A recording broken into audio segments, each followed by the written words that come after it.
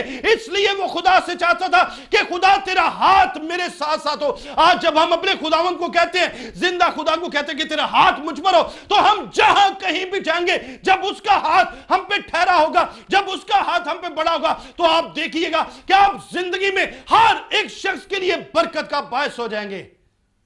آمین. تیسری بات یبیس نے دعا میں خدا کے حضور میں کہی کہ تیرا ہاتھ مجھ پر ہو. اب چوتھی بات دیکھ لیتے ہیں جو یبیس نے اسرائیل کے خدا سے کہی. چوتھی بات ہے اور تو مجھے بدی سے بچائے. چوتھی بات یبیس نے اپنی دعا میں کہی کہ مجھے بدی سے بچا.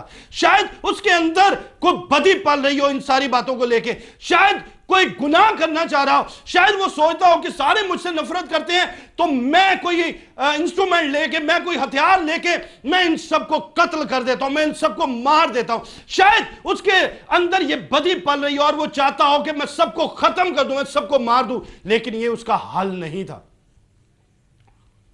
خدا یبیس کو سرفراز کرنا چاہتا تھا اور یبیس بجائے اس کے بدی کرتا, بجائے اس کے کہ نافرمانی کرتا خدا کی, اس نے خدا سے کہا کہ مجھے بدی سے. تو یہ دعائے ربانی میں بھی ہم کہتے ہیں کہ ہمیں آزمائش میں نہ لا, ہر روز ہم کہتے ہیں. تو ہمیں یہ دعا کرنے کی ضرورت ہے کہ مجھے بدی سے بچا. یبیس کی دعا ہمیں بھی کرنے کی ضرورت ہے کہ مجھے بدی سے بچا. پانچواں اور آخری پوائنٹ ہم یبیس کی دعا کا دیکھیں گے, تاکہ وہ میرے غم کا باعث نہ ہو. اس کا صحیح ترجمہ ہے مجھے غم سے بچائے. اصل میں یبیس کے اندر بڑے غم پل رہے تھے, بڑے دکھ پل رہے تھے. دیکھیں آپ اتنے غم اگر آپ کی زندگی میں ہیں, اگر اتنی پریشانیاں اتنی فکریں آپ کی زندگی میں ہیں, تو بائبل مقدس آپ سے مخاطب ہے. بائبل مقدس آپ کو بتا رہی ہے کہ اگر یبیس کی زندگی میں یہ کام ہوا کہ وہ خدا کے پاس آیا اور خدا نے یبیس کی زندگی کو بدل دیا, خدا نے یبیس کو زبردست طریقے سے بلیس کیا, تو وہی زندہ خدا ہم سب کو بھی بلیس کر سکتا ہے, وہی خدا ہمیں بھی برکت دے سکتا ہے. اور ہم نے دیکھا کہ جیسے ہی یبیس نے اسرائیل کے خدا سے دعا کی تو 10ویں آیت کے آخری حصہ میں ہمیں نظر آتا ہے, اور جو اس نے مانگا خدا نے اس کو بخشا. اب اس کا مطلب یہ ہے کہ یہ دعا ایسی دعا تھی جو خدا چاہتا تھا کہ یبیس کے منہ سے نکلے یہ الفاظ اور خدا یبیس کو بلیس کرے. خدا تو پہلے سے تیار تھا یبیس کو بلیس کرنے کے لیے, لیکن خدا انتظار کر رہا تھا کہ یبیس کب خدا کی حضوری میں آئے اور کب آ کے دعا کرے. اگر یبیس کی خدا نے سن لی ہے تو آئیے جب ہم اس دعا کو اپنی دعا کا حصہ بنا لیں گے, جب آپ ہر روز دعا کرتے ہیں, ہر روز خداوند کی حضوری میں آتے ہیں, تو جہاں پہ آپ کافی وقت خداوند کے ساتھ گزارتے ہیں, اس دعا کو بھی یہ 5 پوائنٹس ہیں, ان 5 پوائنٹس کو بھی اپنی دعا کا حصہ بنا لیں. پہلی بات ہے تم مجھے واقعی برکت دے, دوسری بات ہے تم میری حدود کو بڑھائے, تیسرا حصہ اس کی دعا کا ہے کہ تیرا ہاتھ مجھ پر ہو, چوتھا حصہ اس کی دعا کا ہے کہ مجھے بدی سے بچائے, اور پانچواں حصہ اس کی دعا کا ہے کہ کوئی بات میرے غم کا باعث نہ ہو. تو یہ دعا جب یبیس نے اسرائیل کے خدا سے کی ہے تو اسرائیل کے خدا نے اس کی سن لی ہے. وہی زندہ خدا آج ہمارا خدا ہے, وہی خدا آج ہمارے ساتھ بھی ہے.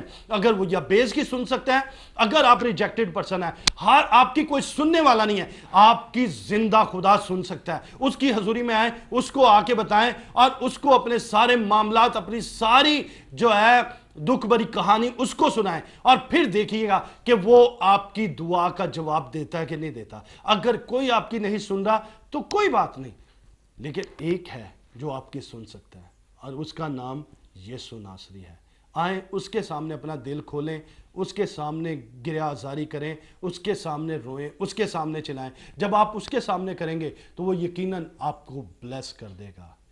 آئیے اس دعا کو اپنی دعا کا حصہ بنائیں اور ہمیشہ بابرکت رہیں۔ خداوند آپ سب کو بڑی برکت دے، آمین۔